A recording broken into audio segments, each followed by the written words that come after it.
নমস্কার, আমি সুতপা। আজকে নিয়ে এসেছি নতুন রেসিপি হোমমেড ৩ প্রকারের প্রিমিক্স, ভ্যানিলা, রেড ভেলভেট এবং চকলেট প্রিমিক্স, আর তার সাথে সেটা স্পঞ্জ বানানো। তো সবার প্রথমে শুরু করছি ভ্যানিলা প্রিমিক্স দিয়ে। আমি সমস্ত ইনগ্রেডিয়েন্টসগুলো আমার স্ক্রিনে আমি লিখে দিচ্ছি, আমি মুখেও বলছি।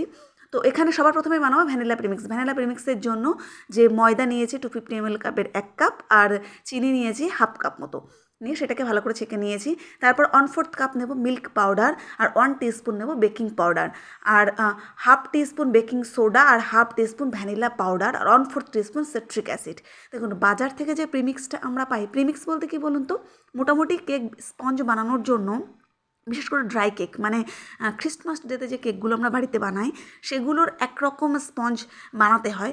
আর যেটা আমি বার্থডেতে বা কোনো অ্যানিভার্সারিতে যে কেকগুলো বানাই স্পঞ্জ, সেটার কিন্তু আলাদা ইনগ্রেডিয়েন্টস। তো ঠিক আছে, তো সেটার মেজারমেন্ট থাকে সেটাও আলাদা থাকে। তো আজকে আমি যে প্রিমিক্সটা বানাচ্ছি, বাজারে যারা হোম বেকিংয়ের বিজনেস করে বা মোটামুটি যারা বেকার, তারা কিন্তু বারবার এই ময়দা আটা মেপে মেপে বানানো কেক বারবার বানানোর ক্ষেত্রে খুব অসুবিধা হয়। মানে আমি যখনই বানাতে ইচ্ছে করছে একবার ময়দা মাপবো, চিনি মাপবো, এবার এই যে বারবার বানানোর জন্য যে পরিশ্রমটা করতে হয়, অনেকে এই পরিশ্রমটা এড়ানোর জন্যই কেক বেকিং শিখতে চায় না। মানে খুব আলসেমি লাগে যে কোথায় জিনিসপত্র বারবার মাপবো, একটা ঝামেলা, ওর থেকে বাজার থেকে একটা কেক কিনে নিয়ে আসলাম। কিন্তু সত্যি কথা বলতে, বেকিংয়ের ক্ষেত্রে যে ম্যাটেরিয়ালসের দোকানে এই সমস্ত ইনগ্রেডিয়েন্টস আগে থেকেই মেলানো অবস্থায়, মানে প্রিমিক্সের একটা প্যাকেট পাওয়া যায়, যেমন 1 কেজির ময়দা পাওয়া যায়, 1 কেজির আটা পাওয়া যায়, সেরকম সমস্ত কিছু মেশানো একটা প্যাকেট পাওয়া যায়, যেটাকে নিয়ে এসে কিচ্ছু করতে হয় না, সাথে জল দিয়ে গুলেই স্পঞ্জ বানালেই, বেক করলে কেক হয়ে যায়। ঠিক সেই প্রিমিক্সটা দ্রুত কাজের ক্ষেত্রে খুব সুবিধা।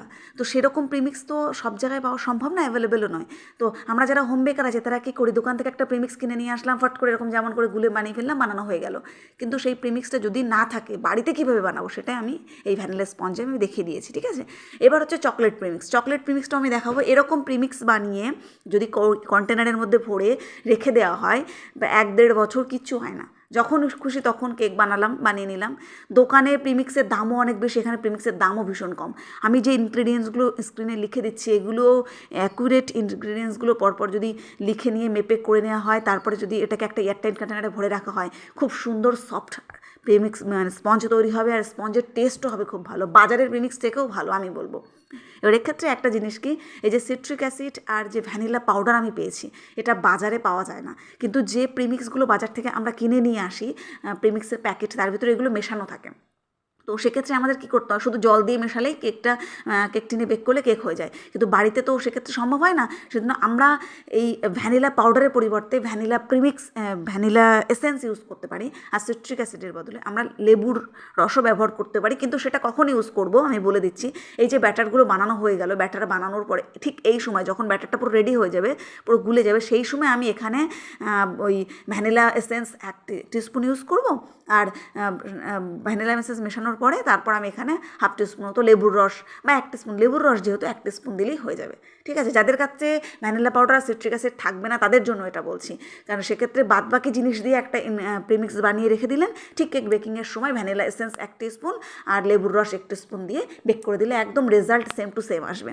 আর যাদের কাছে অন্য জিনিসগুলো থাকে, মানে যারা হোম বেকার, মোটামুটি এই জিনিসগুলো পাওয়া যায়, তারা এইসব জিনিস মিশিয়ে একটা এয়ারটাইট কন্টেনারে ভরে রাখুন, তারপর যখন খুশি তখন যা খুশি দিয়ে কেক বানান, মানে যখন খুশি তখন কেক বানানো যাবে। সে ড্রাই কেকগুলো এভাবে ড্রাইও খাওয়া যাবে, খুব ভালো লাগবে ড্রাই টেস্ট। আর যদি মনে হয় যে না আমি স্পঞ্জ বানাবো ক্রিম দিয়ে, সেটাও বানানো যাবে। আমি এই ভিডিওর পরের ভিডিওতে এই 3টে স্পঞ্জ দিয়েই 3টে সুন্দর সুন্দর কেকের আইসিং করেছি, সেই 3টে কেকের ভিডিও নিয়েও আসবো। তো এখানে আরেকটা জিনিস, যে প্রিমিক্স 3টে পাওয়া যায় বাজারে, প্রিমিক্সগুলো কিন্তু ভীষণ এক্সপেন্সিভ হয়। মানে এই যে চকলেট বানালাম, এবার আমি বানাবো red velvet premix. Red velvet প্রিমিক্সটা বাজারে খুব চলে, কিন্তু যখন এই প্রিমিক্স নিজেরা বাড়িতে বানাবেন তখন বুঝতে পারবেন। আমি তো প্রিমিক্সটা বানিয়েছি হেলথের দিক থেকে খেয়াল রেখে, মানে আমি যেহেতু বাড়িতে বানাচ্ছি, আমি নিশ্চয়ই এটা আনহেলদি বানাবো না। কিন্তু আমি দেখাচ্ছি আপনাদের যেভাবে বানানো হয়, এই যে যে কালারটা ইউজ করা হয়, রেড কালারটা এক্স্যাক্টলি যেভাবে আনা হয়, আমি সেটা করিনি, কারণ আমি এর ভিতরে একটু কোকো পাউডার ইউজ করেছি, কারণ কোকো পাউডার দেওয়াতে আমার কালারটা কম দিতে হয়েছে।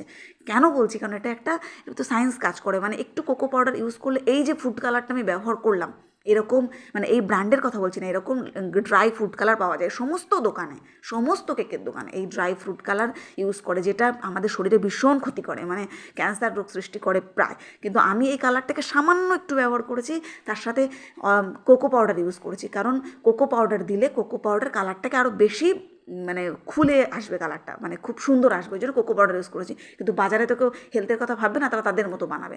এবার এইটুকু কোকো পাউডার দিয়ে ওইটুকু কালার দিয়েছে, তাই দেখুন এরকম কালার হয়েছে। কিন্তু বাজার থেকে যারা আমরা খুব মানে অ্যানিভার্সারি হলেই রেড ভেলভেট কেক পছন্দ করি, তাদেরকে বলবো বাজার থেকে আজকে পর থেকে রেড ভেলভেট কেক কেনা বন্ধ করুন, মানে ভীষণ পরিমাণে ফুড কালার থাকে, যেটা কিন্তু পরবর্তীতে ক্যান্সার হতে পারে।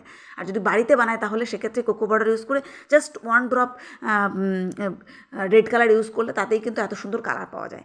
এবার এই প্রিমিক্সগুলো বানিয়ে সুন্দরভাবে একটা এয়ারটাইট কন্টেনারে ভরে রাখুন, তারপরে এটাকে যখন খুশি তখন কেক বানিয়ে নিন, একদম সুন্দর ভালো লাগবে। তো আমার ভিডিওটা কেমন লাগলো, যদি এটা হেল্পফুল হয় লাইক করে পাশে থাকবেন, ভালো থাকবেন, সুস্থ থাকবেন, দেখা হবে পরের কোনো ভিডিওতে।